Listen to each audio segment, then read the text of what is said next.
Hey everybody, today we're going to start our unit based around memoirs, and we're going to begin by taking a look at Elie Wiesel's autobiographical novel or memoir, Night. Now, this is a true story of the horrors of the Holocaust. As such, it does contain some graphic descriptions and a lot of emotionally difficult material. Night and other accounts of the Holocaust are very difficult for me personally to read, and I imagine they are for you too. I struggle with the depravity of the human heart and the atrocities that men are willing to perpetrate on each other and the other heartlessness, hopelessness, and evil. I say this to let you know that we should be moved by accounts of depravity of the human heart and the suffering we are capable of inflicting on others because we know that we are fallen and immensely sinful. And it is only by the grace of God and his redemption through Christ that we would be the same and or we would be the same as them. That being said, I know there's a lot of difficult material to deal with in this book, and it's okay to be sensitive, to feel shock and anger and hopelessness, as long as you keep it in perspective. We live in a fallen world where there is evil, and we need to think through what should our response be? What should we say or do? What would be a God honoring response to the horrors in the story and the honors in the world around us every day? We also need to think about how, even when there are evil, horrible things going on in the world, God is still present and he is not silent, even though sometimes people like to think that he was silent about things. I believe in a God who hurts with us and who knows deep, immense hurt and pain. Just imagine Jesus on the cross being like brutally killed and betrayed by his friends and left to die and tortured basically. He is not a God who doesn't know what we go through. So the truth is, though, that when it comes back to the Holocaust, that thousands of people who survived the Holocaust have written memoirs about their experiences. Perhaps you've heard of Diary of a Young Girl by Anne Frank, or Schindler's List by Thomas Kelly, Behind the Secret Window by Nellie Toll, All Rivers Run to the Sea, also by Elie Wiesel, Selected to Live by Joanna Dobschner, The Hidden Children by Jane Marks. And we're going to be taking a look at Elie Wiesel's Night because I think that reading and understanding what a memoir is and how powerful it can be and why people write memoirs can help us as we begin to think about writing our own memoir. So I'm going to go through just some of the key things that you need to know before we dive into the book. I really wish we could do this together, but since we have to do it by video, I'll hope that we can just give you a quick overview of the book. So the book is called Night, and it's by a man named Elie Wiesel, or Elizer, a memoir that focuses on the final year of the Holocaust, a year that the author spent at Auschwitz, which is a Nazi death camp. Night is a terrifying account of the experiences of this young Jewish boy at Auschwitz, and it was his first book. He's written other books afterwards. It was originally written in Yiddish, and then it was translated into French, and then finally translated into English in 1960. So the author, as I said, his name is Elie Wiesel. He was born in 1928 in Sighet, a border town of about 120,000 people. It was a town with a large, complicated history.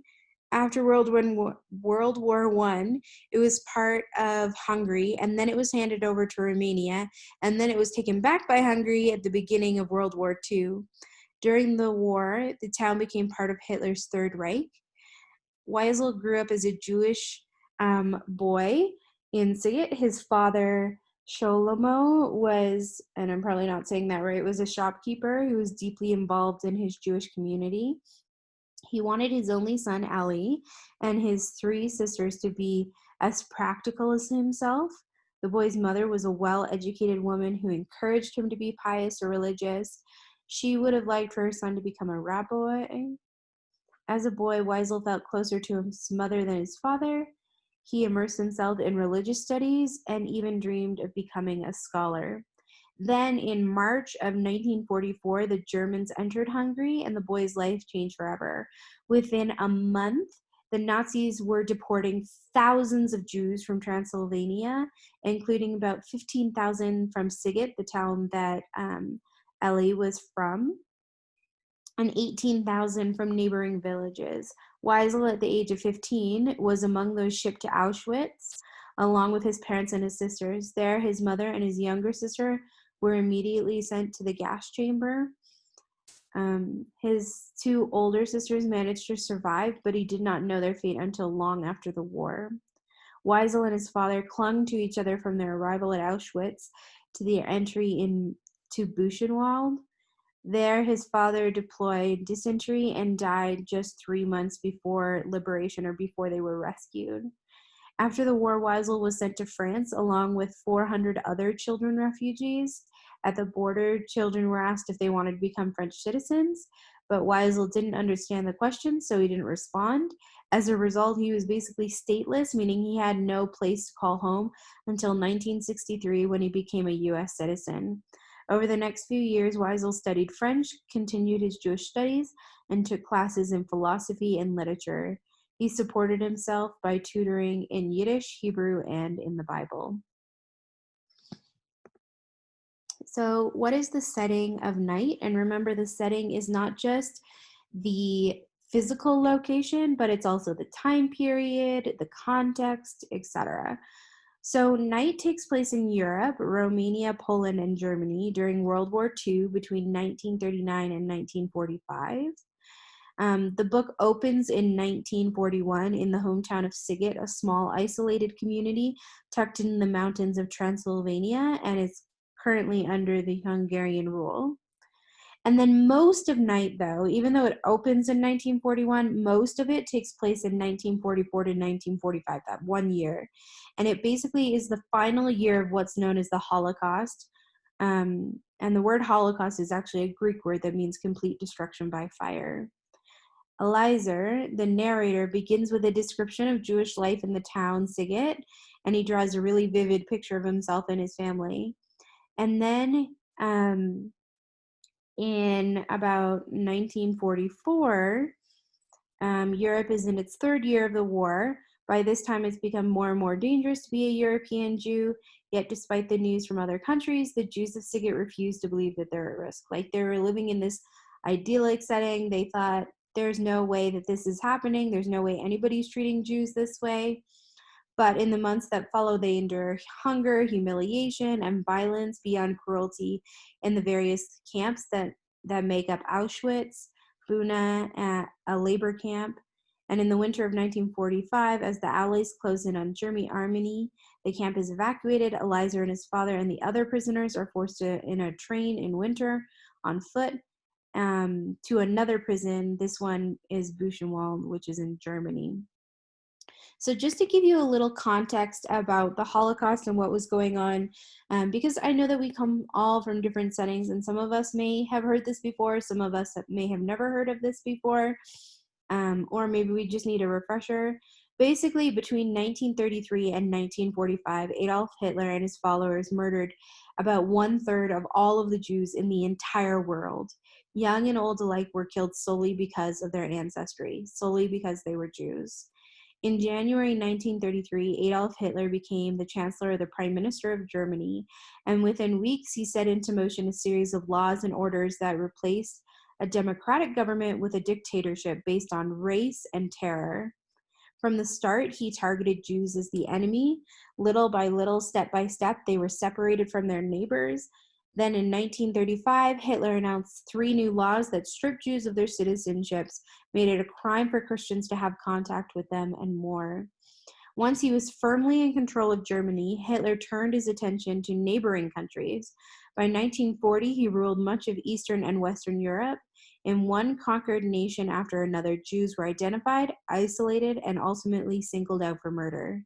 By 1943, most European Jews were either dead or on their way to a death camp. There was only really one large group of Jews who were still alive, the Jews of Hungary. They were safe chiefly because Hungary was an ally of Germany rather than a conquered nation. As an ally, Hungary had its own anti-Jewish laws, but their leader, Miklos Horthy, was not willing to murder or expel Hungarian Jews. But by 1943, Hitler was demanding that they did it. He wanted jurisdiction over Hungarian Jews. When the Hungarians refused to grant this, he took control of their government. By the spring of 1945, the Nazis were shipping 12,000 Hungarian Jews a day, 12,000 Hungarian Jews a day to their death. Night is the true story of a teenager who was among the hundreds of thousands of Jews deported that spring. For them, 1 out of every 4 of them survived the Holocaust. Hitler's treatment of the Jews was more than a political strategy. He was anti-Semitic, which means he hated Jews, and he viewed them as an inferior race. As Hitler's control of Europe spread, more and more innocent people were imprisoned or killed. Some were forced to live in ghettos or enclosed areas within cities where they were often starved. Others were executed on the spot or sent to concentration camps where they were forced to work, killed, beaten, and even thrown into a gas chamber where they died. So I think the central question that Elie Wiesel's Night asks is, what is the relationship between our stories and our identity? To what extent are we all witnesses of history and messengers to humanity? In an interview once, he wrote, "In the Jewish tradition, a witness is a kind of messenger. The witness says, 'This is how things are.' Amen in Hebrew means, 'That's how it is.' The witnesses we are make us into messengers." So throughout our unit on memoirs, we're going to be answering this question: is what relationship are there between our stories and our identity? And to what extent are we all witnesses of history and then messengers to others, like messengers to others to let them know how things are? True writers want to tell a story simply because they believe they can do something with it. Their lives are not fruitless and they are not spent in vain. True listeners want to listen to stories to enrich their lives and to understand them. So as we listen or read Elie Wiesel's story, let us read them so that it enriches our lives and our understanding. What is happening to me happens to you. Both the listener and the reader are participators in the same story, and both make it the story it is. Often people ask this question of who am I? And I think in high school, when you're getting to the end of the question, to the end of your time in high school, grade 11 and 12, maybe this question feels like really loud in your ears, even if you don't always think about it. Who am I? In answering it, we define our identity. Our identity is a combination of so many factors. It includes both the labels others place on us and the words and phrases we describe ourselves.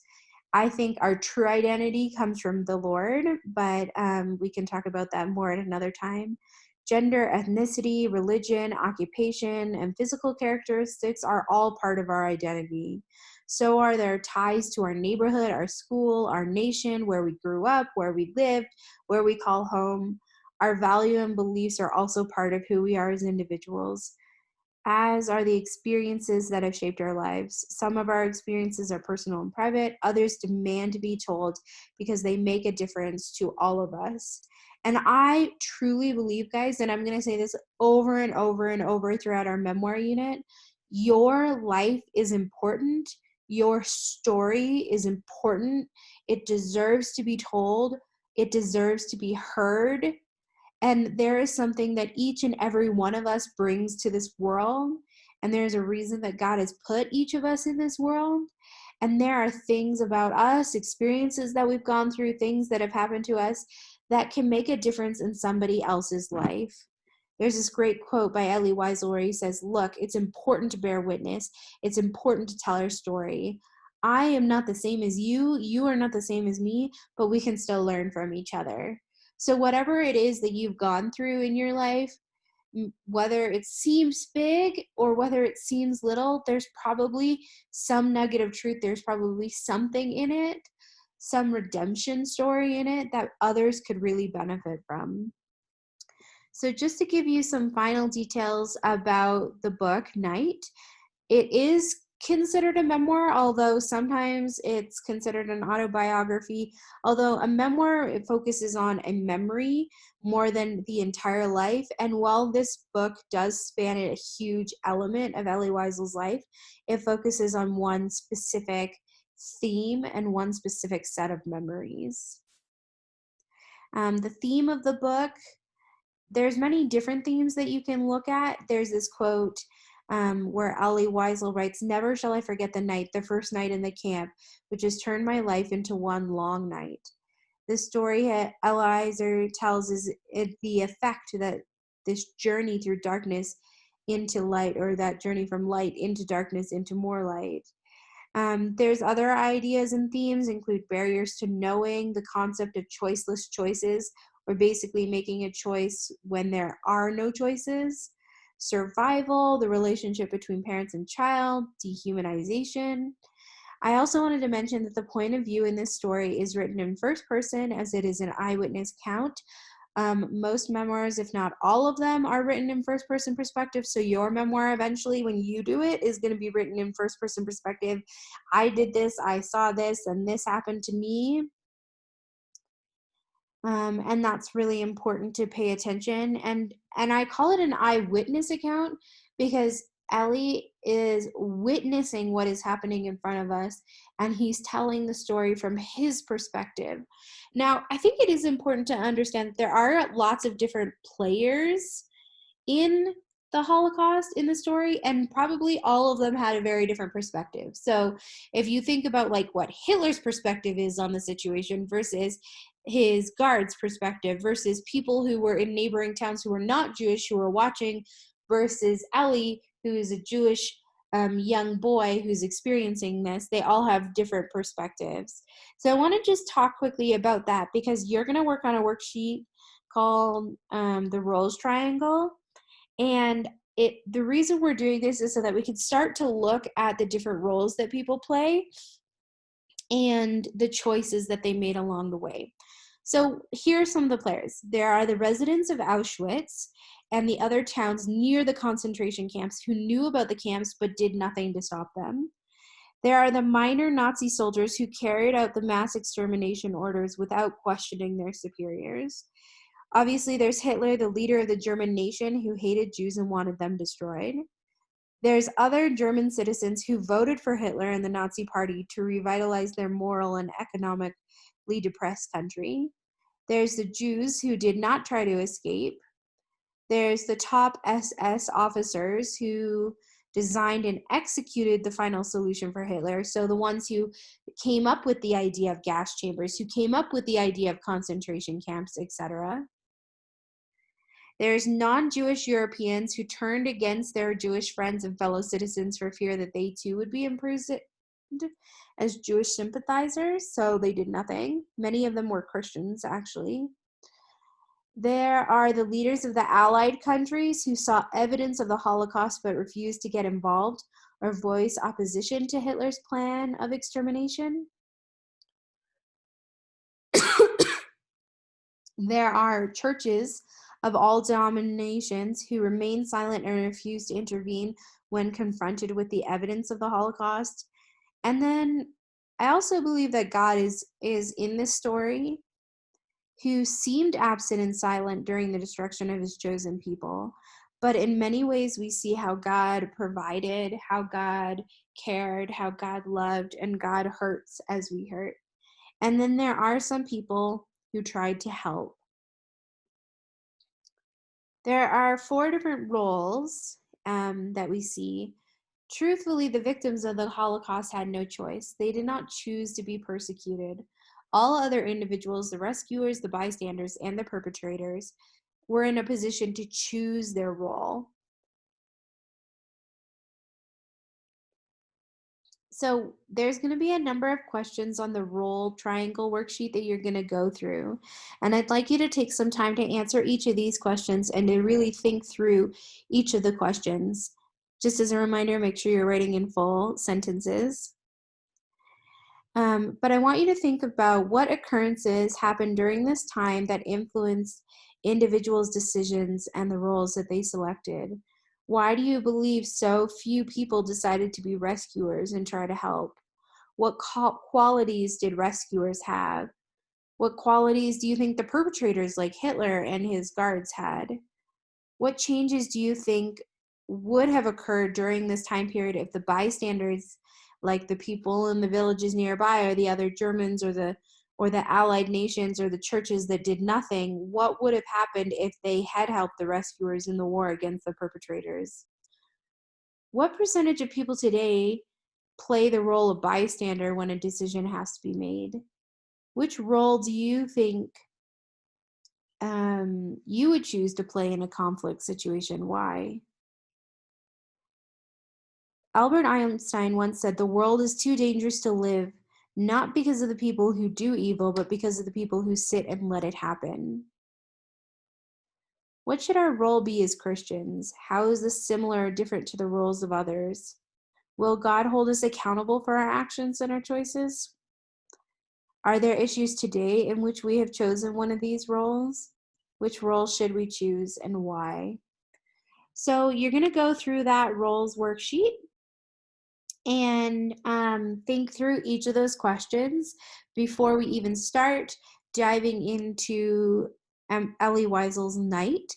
And we're going to start reading it tomorrow. But first, let's think about those different roles that different people played then and how they continue to play those different roles today.